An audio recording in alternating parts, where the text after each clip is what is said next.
श्रोताओं नमस्कार, बहुत बहुत स्वागत करते हैं आपका इस बातचीत में। मैं हूं आज आपके साथ दीपक निषाद और हमारे साथ बातचीत करने के लिए बेहद खास मेहमान हमारे बीच आज हमारे स्टूडियो में उपस्थित हैं। आपका परिचय हम दे दें, आप हैं प्रोफेसर आशीष वर्मा साहब। आप विभागाध्यक्ष हैं भौतिक शास्त्र विभाग डॉक्टर हरि सिंह गौर केंद्रीय विश्वविद्यालय में, साथ ही साथ आप निदेशक हैं institute of engineering and technology में। बहुत बहुत स्वागत करते हुए आज अपने श्रोताओं की जानकारी के लिए बता भी दें कि आज हम सोलर पैनल के ऊपर चर्चा करने जा रहे हैं। ये एक ऐसा विषय है जिसके बारे में बहुत बातचीत चल रही है और सरकार भी इसे बहुत प्रोत्साहित कर रही है। और बिजली की खपत कम करने के लिए जिस तरीके से अभी हम परंपरागत तरीके से बिजली की खपत करते हैं, उसके तरीके को, उसके सोर्स को कम करने के लिए और बिजली के बिल को बचाने के लिए सोलर पैनल की बहुत चर्चा हो रही है। तो सोलर पैनल क्या है, किस सिद्धांत पे काम करता है, आम जनता की जानकारी के लिए आपसे ये जानना चाहेंगे कि सोलर पैनल क्या है और ये किस बुनियादी सिद्धांत पे काम करता है। जी, बहुत बहुत धन्यवाद। और मुझे बड़ी प्रसन्नता है कि आज इस विषय को लेकर हम बात कर रहे हैं। और निसंदेह अब जो पूरा संसार है ये इस तरफ मुड़ रहा है जहां पर हम रिन्यूएबल एनर्जी सोर्सेस का ज्यादा से ज्यादा इस्तेमाल कर सकें। और उसी में जो सबसे ज्यादा प्रचलित होने वाला है वो है सोलर पैनल। मैं आपको ये बता देना चाहता हूं कि विद्युत उत्पादन के लिए हम किस तरह सूर्य के प्रकाश की किरणों का हम उपयोग करें जिससे कि हम धारा को या करंट को जनरेट कर सकें। और सोलर पैनल जो है ये एक प्रकार के प्रभाव पर काम करता है जिसको कि हम प्रकाश विद्युत प्रभाव कहते हैं। तो अब आप देखिए कि सूर्य से जो भी किरणें आती हैं इनमें एनर्जी होती है जिनको कि हम फोटोन कहते हैं। और ये जब किसी वस्तु पे टकराती हैं तो वहां ये एब्जॉर्ब होती हैं। लेकिन चूंकि सोलर पैनल है और जो सिलिकॉन सेल या कैडमियम टेल्यूराइड नामक पदार्थों से मिलकर बना होता है, तो होता क्या है कि जब प्रकाश की किरणें और उसमें आने वाले फोटोन जब इन मटेरियल से टकराते हैं तो इनके अंदर के इलेक्ट्रॉन्स जो होते हैं वो उत्सर्जित होना शुरू हो जाते हैं। और ये एक ऐसी विधा होती है, चाहे हम क्रिस्टलीय सिलिकॉन लें या हम कैडमियम टेल्यूराइड लें, तो इसमें क्या होता है कि दो लेयर होते हैं, एक लोअर लेयर होती है, एक अपर लेयर होती है, इसके ऊपर नॉन रिफ्लेक्टिंग एक लेयर होती है। तो जनरली क्या होता है कि जब फोटोन टकराते हैं तो वो इलेक्ट्रॉन को लिबरेट करते हैं या उत्सर्जित करते हैं। तो ये क्या होता है कि एक इलेक्ट्रॉन्स का एक फ्लो बनता है नीचे से ऊपर की तरफ, और जिससे कि एक करंट कॉन्स्टिट्यूट होती है, धारा जनरेट होती है, और उस धारा को हम स्टोर करके इसका उपयोग कर लेते हैं।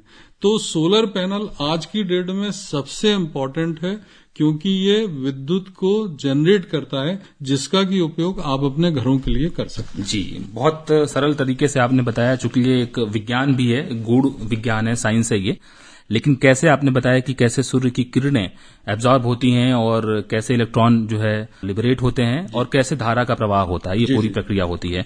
प्रोफेसर साहब, यहाँ पर हम जानना चाहेंगे कि इसको स्टोर करने के लिए क्या कोई डिवाइस लगाना पड़ता है, कैसे ये पूरा सिस्टम जो हमारी सोलर एनर्जी होती है वो विद्युत ऊर्जा के रूप में परिवर्तित होती है। देखिए, बिल्कुल सीधा कंसेप्ट है। जैसा कि मैंने अभी पूर्व में बताया कि प्रकाश विद्युत प्रभाव ही इसका नाम है जी। कि जो लाइट को विद्युत में कन्वर्ट करे। तो करंट तो आपकी, धारा तो आपकी बनी रही है, बस हमको ये देखना है कि हम इस धारा को स्टोर कैसे करें। तो आपने देखा होगा बड़े बड़े कैपेसिटर्स होते हैं जिन्हें हम संघानित्र कहते हैं, वहां पर हम इस वोल्टेज को धारा के रूप में हम वहां पर स्टोर करके रखते हैं जिसका उपयोग हम आगे कर सकते हैं। अब जैसे मैं आपको बताऊं कि आप अपने घर में सोलर पैनल लगा रहे हैं, अब ये डिवाइस है तो जो इलेक्ट्रिसिटी डिपार्टमेंट के लोग हैं ये लगा के जाएंगे आपको, तो वो स्टोर होगी, आपके भी काम आएगी और बाकी लोगों के भी काम आएगी। आप इतना काम सोलर पैनल से कर सकते हैं। सोलर पैनल जो पूरा सिस्टम के रूप में काम करता है जिसमें विद्युत ऊर्जा परिवर्तित करने के साथ साथ, उत्सर्जित करने के साथ साथ स्टोर करने की भी डिवाइस उसमें होती है। और ये विद्युत विभाग के लोग या जो भी कंपनियां इसे करती हैं वो पूरा का पूरा इंस्टॉलेशन आपका करके जाती हैं। प्रोफेसर साहब, एक चीज और हम जानना चाहेंगे कि सोलर पैनल को इंस्टॉल करने के लिए, लगाने के लिए क्या कोई बहुत स्पेसिफिक चिन्हित जगह होनी चाहिए कि इन्हीं आदर्श परिस्थितियों में हम इसे लगा सकते हैं या इन्हें हम कहीं भी लगा सकते हैं? बिल्कुल, बहुत ही अच्छा प्रश्न किया आपने। और ये जहां तक सोलर पैनल का सवाल है, ये दो तरीके से लगाया जा सकता है। एक तो ये कि हमारे पास जो सरफेस है वो एकदम सपाट हो, यहां पर भी हम लगा सकते हैं, और हम अपने घरों की छतों पे भी लगा सकते हैं। बनिस्बत यह है कि छतें आपकी बहुत मजबूत होना चाहिए क्योंकि थोड़ा हैवी रहता है ये।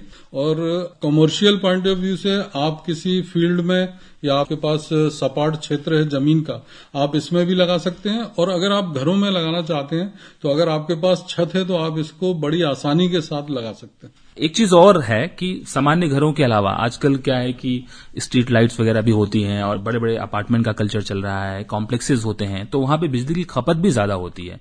तो क्या आपके हिसाब से वहां पे सोलर पैनल का प्रयोग करके, खासकर जो संयुक्त रूप से जिन बिजली का प्रयोग हो रहा है, वहां पे इसका प्रयोग हम ज्यादा कर सकते हैं? बिल्कुल, आपने सही कहा। जहां तक स्ट्रीट लाइट का सवाल है, वो ऑलरेडी सोलर पैनल उन्हीं में लगे होते हैं, इनबिल्ट होते हैं, जो सूर्य के प्रकाश को धारा में कन्वर्ट करते हैं और जैसे ही रात होती है वैसे ही वो जल जाते हैं।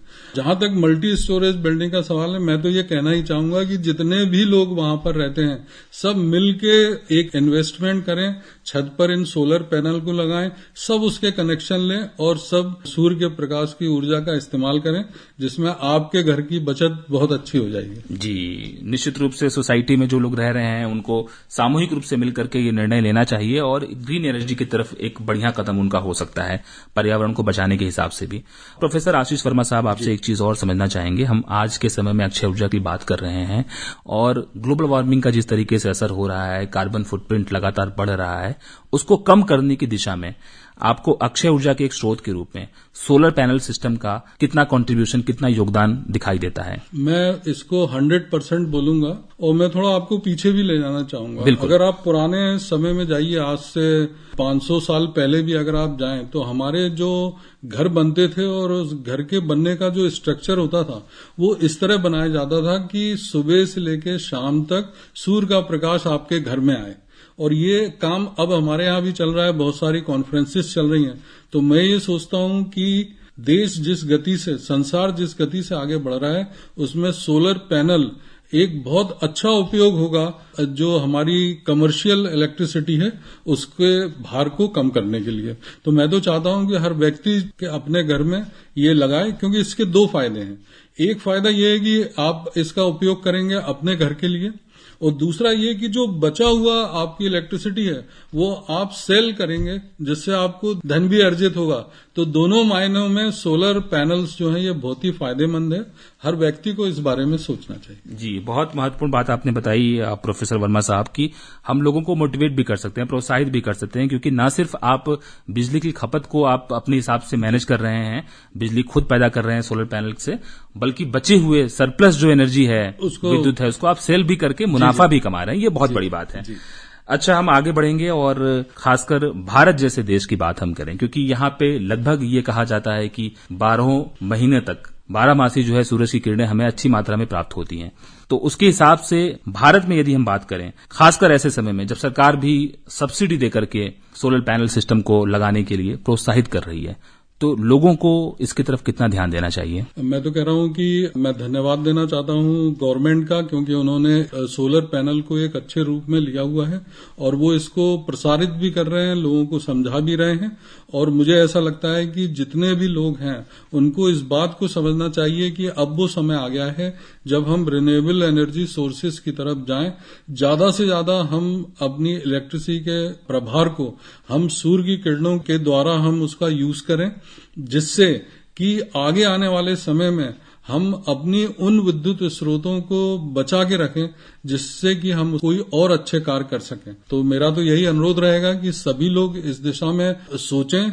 और अभी हम सिर्फ 19 से 20% ही सोलर पैनल्स का, जो हमारे प्रकाश ऊर्जा के स्रोतों का ही हम इस्तेमाल कर रहे हैं। लेकिन अब क्या हो रहा है कि टेक्नोलॉजी बहुत तेजी से बदल रही है। मुझे ऐसा लगता है कि आगे आने वाले समय में कुछ और कंपनियां सामने आएंगी जो इन सोलर पैनल को बनाएंगी।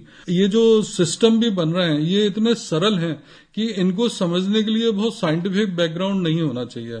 आपको सोलर पैनल के रखरखाव के बारे में आना चाहिए और इसके उपयोग के बारे में। जी, बहुत हैंडी है इसे यूज करना। आसान है और आसानी से इसकी प्रक्रिया को आप समझ सकते हैं और खुद ही इसकी साफ सफाई बाकी चीजें आप कर सकते हैं।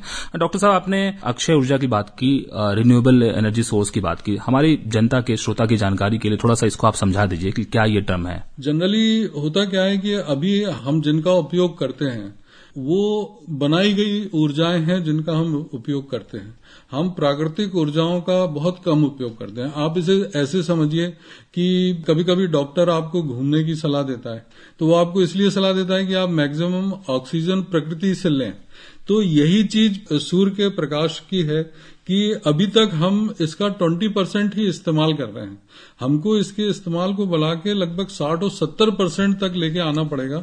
जब हम इसका उपयोग करने लगेंगे तो प्रकृति में हम भी रहते हैं और सूर्य हमारा एक महत्वपूर्ण भाग है हमारे सोलर सिस्टम का, और अगर हम उसकी एनर्जी का इस्तेमाल करते हैं तो न केवल यह आपके लिए बहुत उपयोगी है बल्कि आपके परिवार के लिए और आगे आने वाली जनरेशन के लिए भी ये बहुत कारगर सिद्ध होगा। मैं यही कहना चाहता हूं कि आप सभी लोग रिन्यूएबल एनर्जी सोर्सेज जहां पर प्रकाश की किरणों का मैक्सिमम इस्तेमाल करें, जिससे कि देश की प्रगति में आगे बढ़ें, और ये जो पैसा आप बचाएंगे ये देश की उन्नति में काम आएगा। आर्थिक रूप से भी हम सबल बनेंगे यदि हम अपने एनवायरनमेंट को प्रोटेक्ट कर पाएंगे। और ये जो नेचुरल जो सोर्सेज हैं, रिसोर्सेज हैं हमारे एनर्जी के, हमें उनका ज्यादा से ज्यादा इस्तेमाल करना चाहिए। और एक चीज और समझना चाहेंगे आपसे कि हम क्लीन एनर्जी की बात करते हैं, सस्टेनेबल डेवलपमेंट की बात करते हैं, तो निश्चित रूप से ये कंपोनेंट्स जो हैं, ये जो घटक हैं उसके, ये बहुत बड़े एक पिलर के रूप में काम कर रहे हैं। तो आपने ये भी बात कही कि टेक्नोलॉजी लगातार बदल रही है, तो आने वाले भविष्य में सोलर पैनल का क्या योगदान आप देखते हैं, क्या भविष्य है इसका? बहुत ही अच्छा प्रश्न आपने किया है, और मैं ये समझता हूं कि आगे आने वाला समय अगर सही ढंग से देखा जाए तो रिन्यूएबल एनर्जी सोर्सेस पर ही आधारित होगा।